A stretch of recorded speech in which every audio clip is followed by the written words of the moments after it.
said my kink was too much. For my husband, now he discovered I shared it with someone else. I don't even know how to explain this without sounding like the biggest piece of shit. I've been married almost 2 years to James, a genuinely good guy.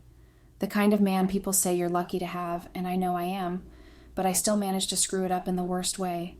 For a while, I convinced myself I just needed to get over my crazy sex needs, that not every relationship has nonstop fireworks, that emotional connection mattered more than sex, and for a bit I believed it. James and I were perfect on paper. We barely fought, had our routines, inside jokes, cooked and cleaned for each other, watched the same shows, played games with friends, and had a dog. Totally normal married life. But the truth is, I didn't think we were on the same wavelength, sexually. And instead of talking about it like an adult, I told myself it was my fault. That I had weird needs, that I shouldn't expect my husband to want what I wanted. So I buried it, and then I dug it back up with someone else. James and I were the kind of couple who didn't have sex at all while we were dating. We'd make out, sometimes touch each other a bit, but we always stopped before it went any further. It wasn't a religious thing, just how we decided to keep it until marriage. After the wedding, we finally started having sex, and at first it felt exciting just because it was new. But pretty quickly I realized that the things I had been looking forward to for years just weren't his thing. We'd been married for just over a year when I realized we had a huge gap in our sex life. I'm not talking about frequency, we were doing it a few times a week, but the type of sex was what was in question. I had always been curious about more intense stuff, things I'd read about or watched in porn way before we met. I didn't bring it up when we were dating because our sex life hadn't even started yet, and I wanted to ease into things.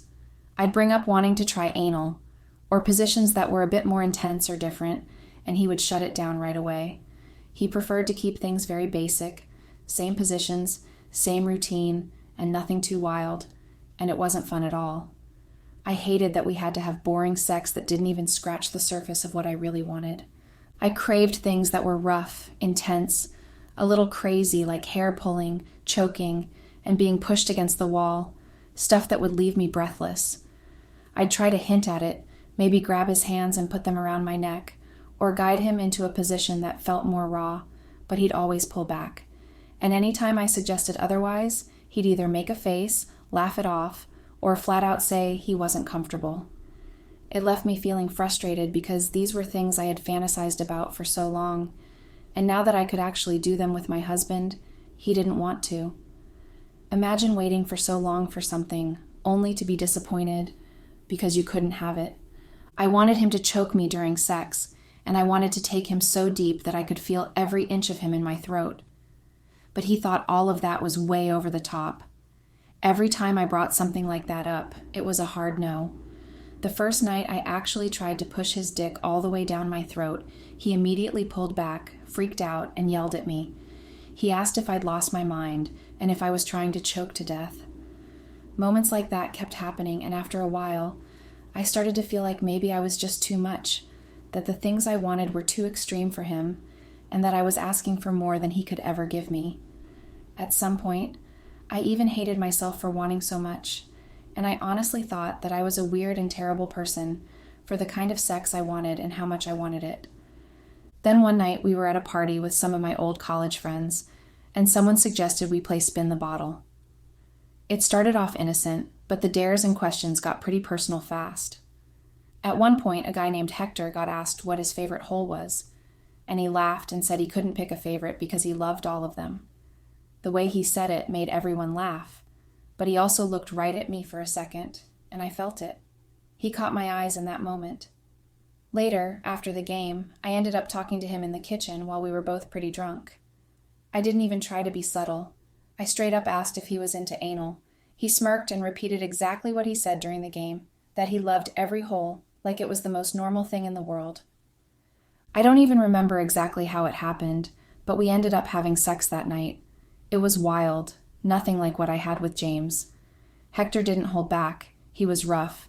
He was into everything I suggested, and he made it feel like no idea was off limits. After that, we kept meeting up, and every time we did, we'd go through the things I'd always wanted to try. He'd choke me, go deep, switch positions in ways that kept me on edge, and he'd even suggest new things that I hadn't thought of but instantly loved. He was creative, adventurous, and it felt like he understood exactly what turned me on without me having to explain. And my God, we had this perfect symmetry when we were doing it. He didn't need to tell me what to do, and I didn't need to tell him. We moved and switched without even saying anything. It was like we were reading each other's minds. At another friend's party, my husband and I showed up together, and I spotted Hector across the room. I didn't panic or feel nervous. I just walked over with James and introduced Hector as a friend from college. They shook hands, started talking, and actually seemed to get along pretty well. They chatted about sports, joked around a bit, and there was nothing in the way they interacted that would make anyone suspect there was history between me and Hector. I just played it cool and let the conversation flow like it was no big deal. The next time I was with Hector, in the middle of everything, he suddenly asked me why I would cheat on my husband when he seemed like such a cool, caring guy. I told him that James was a good husband in every other way, but when it came to sex, he just couldn't handle what I wanted. I said my kink was too much for him, and that I was tired of always feeling like I was the one pushing for too much, or being seen as the one obsessed with sex. I explained that I was stuck with someone who wasn't open-minded, who didn't want to carry out breathtaking experiments in the bedroom, and who kept our sex life so plain that I felt frustrated all the time. And it didn't even have to be the bedroom. I explained how James only liked sex on the bed in the bedroom, so there was no fun, spontaneous humping in the kitchen, or living room, or on the dining table. Hector just nodded like he got it, and then went right back to giving me exactly what I needed. Hector understood where I was coming from, so we just kept hooking up, a lot. Sometimes it was at his place, sometimes at a hotel, and it became a regular thing. Then one day I came home and saw James sitting at the dining table, staring down at his hands. He didn't look up when I walked in. I asked him what was wrong, but he didn't say a word. Instead, he grabbed the remote and turned on the TV. A video started playing, and it was me and Hector having rough, intense sex. Not just a clip, a full-on recording of everything. My stomach dropped and I couldn't even move. He started skipping through different videos, each one showing me and Hector in some new position or doing something wild. After a while, he paused and said those weren't even his favorites. Then he clicked on another file and hit play. This one was different. It was the night Hector and I were talking after sex, and I was telling him exactly why I was cheating on James. Every word I said was clear. How my husband couldn't handle my kinks, how I felt trapped with someone boring in bed, how Hector gave me what I wanted. James just sat there watching me on the screen, not even looking at me in real life. Oh, here's the worst part. I forgot to add that a lot of the time Hector and I hooked up, it was actually in my own house when James wasn't home. That conversation where I told Hector why I was cheating, yeah, that happened in my bedroom. I had no idea there were cameras in the house. James told me later that he'd installed them because he wanted to figure out who was stealing money and jewelry that had gone missing. So all those times I thought we were being sneaky, he'd been collecting video proof without me even realizing. James had been asking me for months if I'd seen certain things around the house. A watch, a gold necklace, cash that had gone missing. I always told him that I had no idea, and to be honest, I was mostly absent-minded. I just thought that he had been careless and he would find what he was looking for eventually. Apparently, he got tired of asking and decided to figure it out himself, which is why he put the cameras in. That's when he found out that I'd been cheating on him with Hector, and that Hector was the one that had been stealing from us. Every time we hooked up at my place, Hector would take something, sometimes cash from James's bag or wardrobe, sometimes jewelry from the bedroom, or even the little safe in the closet. Looking back, it made sense why Hector never seemed nervous about coming over and actually preferred it to meeting somewhere else. James told me that I had to pay him back for every single thing Hector took, and he even had a list of the items with their prices. Then he said if I didn't pay, he'd send all the videos to my parents, so they could see exactly what I'd been doing behind his back. My parents are deeply religious, and that makes situations like this terrifying. The moment he said that, I panicked. I dropped to my knees and begged him not to do it, but he just looked at me and told me not to bother unless I was going to pay him back. The problem was, I didn't have any money of my own. I'd quit my job months ago because my boss was a complete asshole, and James had said he'd help me find something else soon. He even told me not to stress because he could cover everything in the meantime, and honestly, he did. Bills, groceries, anything I needed. So he knew there was no way I could come up with that kind of money on my own, which made his demand hit even harder. I just sat there on the floor staring at him, not knowing what to say. My brain was all over the place. Part of me was pissed at Hector for stealing. Part of me was terrified of what James would actually do. And part of me knew I had no way to justify anything. I asked James how much it all came to, and he pulled out this printed list with every item, the brand, and what it was worth. It was thousands of dollars. He said I had 1 week to come up with the money. If I didn't, he'd not fail to let my family see the kind of person I really am. He didn't talk to me like we were married. He just said it like it was a business deal. Then he got up, walked to the bedroom, and left me sitting there with the list in my hand, feeling like my entire life had just exploded. I completely freaked out, and the first thing I did was try to get in touch with Hector. When I finally reached him, I told him James knew everything, the affair, the stealing, all of it. I asked him why the hell he would steal from my house without telling me, and now because of him, my husband was demanding the money back and making things hard for me. I told Hector that James was threatening to expose us if it wasn't paid, and I wasn't about to have my reputation destroyed or my marriage blown up because he couldn't keep his hands off other people's stuff. At first, Hector just stayed quiet, and then after that call, he completely ghosted me.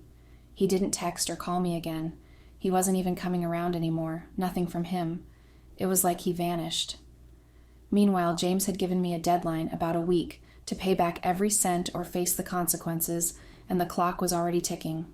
Since I didn't have the money, I went into full-on scramble mode. I started calling and texting my siblings, my friends, then my parents, asking if they could help me out, just for a short while. I told them I'd pay them back as soon as I could, but I kept the real reason to myself. Most of them made excuses like bills, school fees, rent. Some said they just didn't have that kind of cash on hand, or were already tied up with other commitments. A couple of them sent me small amounts, but it barely made a dent in what I needed. I was desperate, so I even went to my mom, thinking maybe she could loan me at least a chunk of it. She asked right away why I needed so much money all of a sudden, and I had nothing convincing to say. I just mumbled something about an emergency and helping a friend, but she wasn't buying it. She told me straight up that she didn't have that kind of money lying around, and even if she did, she wouldn't hand it over without knowing exactly what was going on. I walked away feeling trapped, knowing I was running out of people to ask and time to fix this. I started cursing Hector for ruining my life and disappearing on me. If he hadn't stolen, none of this would have blown up like this. I just wanted a way out, but I had no idea what to do anymore. The stress was so bad I had constant headaches, and I'd end up crying every single day, begging James to change his mind. But he wouldn't budge. He just kept saying the deadline was the deadline. I tried going to Hector's place several times, but every time I got there, he was nowhere to be found. At this point, I'm convinced he's avoiding me and literally leaving whenever he sees me coming. Now there's only 1 day left before James's deadline, and I still don't have the money. I'm terrified this is going to blow up in a way I can't control. Update. I honestly thought I was going to die when I realized I didn't have the full amount to pay James back. The entire day of the deadline, I was a mess, crying, pacing, begging in my head for some kind of miracle. I felt completely crushed and genuinely sorry for everything I'd done. I regretted everything that I have done outside my marriage. I even tried one last time to talk to him, to pour my heart out and beg for mercy, but he completely ignored me. I was dreading what he'd do once the day was over. I was convinced he'd send the videos to my mom or worse, but to my surprise, nothing happened. He didn't send anything. I was relieved and so grateful, even though we'd been sleeping in separate rooms since he found out about me and Hector. The next morning, I went to his room to thank him for sparing me and for listening to my plea, hoping maybe this meant things weren't completely over. James didn't even acknowledge my gratitude. He just looked at me and said our anniversary was coming up soon and that we should celebrate it in church, to thank God for the great revelation before the anniversary and for the grace of helping him to remove anything that didn't belong in our lives. I took it as his way of saying I was forgiven, even if he couldn't bring himself to say the words out loud because he was still hurt. I was honestly happy to hear it. With everything that had happened, I'd almost forgotten about our anniversary completely.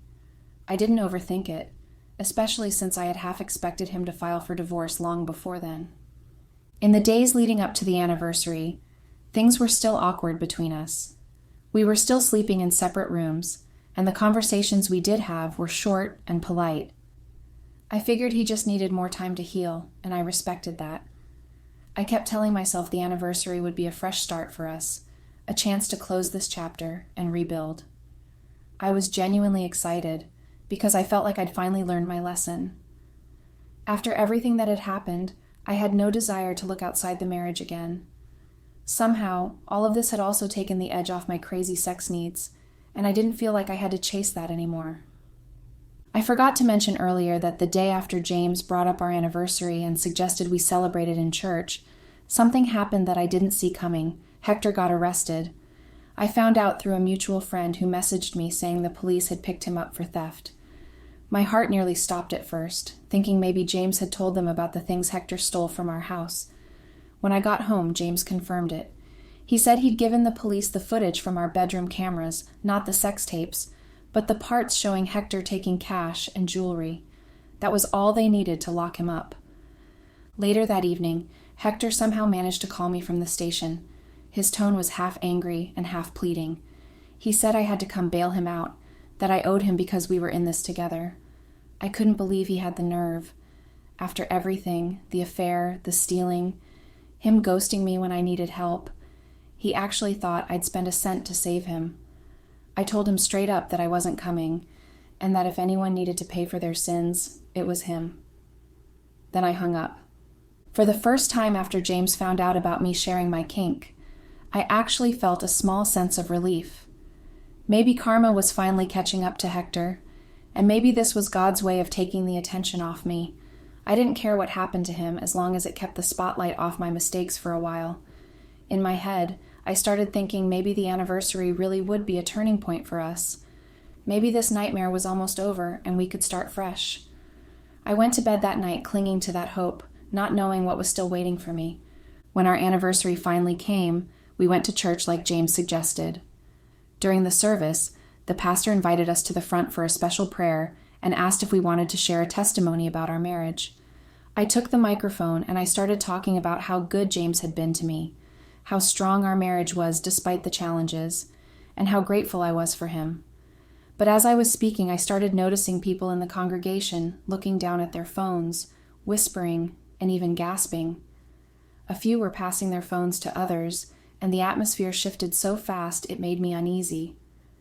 Then, out of nowhere, my mom stood up from her seat, walked straight up to us, and slapped me hard across the face in front of everyone. I froze, completely stunned, with no idea what was happening. Before I could say anything, my sister rushed over to me, her face red with anger, and hissed why I would do that to my husband. I was confused, then she showed me the evidence. James had sent the sex video of me and Hector to our church department's group chat, and from there, people had forwarded it until practically everyone in the church had seen it. My legs went weak, my vision blurred, and the last thing I remember was the room spinning before I completely blacked out and fainted right there at the altar. I woke up a few minutes later at my sister's house. The first thing she said when I opened my eyes was for me to get out. She wasn't even concerned, nor did she offer me comfort. She was just purely disgusted. I left without arguing and went straight home, only to find all my belongings packed and sitting outside. Right there on top of the pile were divorce papers from James. That was it. The end of everything. James didn't even hesitate. He didn't even have me a second chance. He just ended us like. Since that day, nothing in my life has been the same. I was kicked out of the church department I'd been serving in for years, the same department where people once called me the perfect sister and looked up to me. Now those same people mock me behind my back and sometimes to my face. My pastor and my own mother both told me I was possessed and needed deliverance for the sexual desires I had. My mom hasn't stopped reminding me how much I've embarrassed her and made her life harder, as if she's the one who lost everything.